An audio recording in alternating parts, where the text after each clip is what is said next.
Да. Добрый день, вернее, добрый вечер.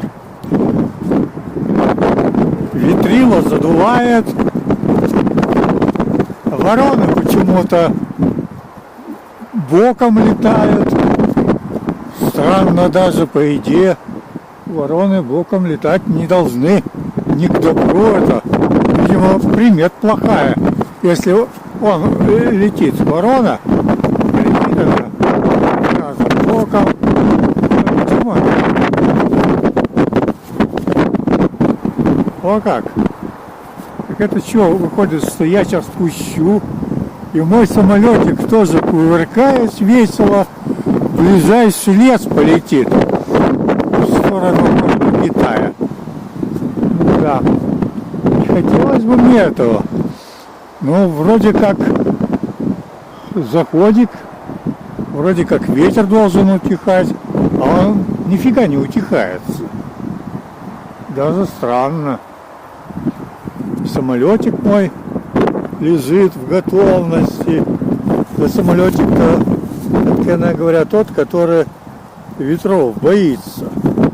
Толстожопиком его звать. Он раз уже удирал, вон за тот лес удирал, я его нашел потом. Далеко удрал.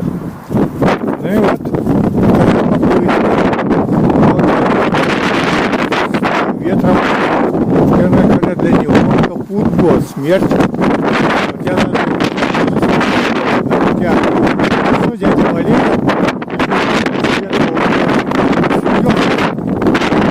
взять? Но все равно так уже чувствуется, это уже не июнь, даже не август, даже не сентябрь. Ну ладно, говорится, руки еще не можно. А вот мой мажор, откровенно говоря, трепещет так, пытается оторваться. Вот это плохо. Вот это плохо. Ладно. Блин, да, вороны точно. Даже летают хвостом назад. По идее, вороны не могут хвостом назад лететь.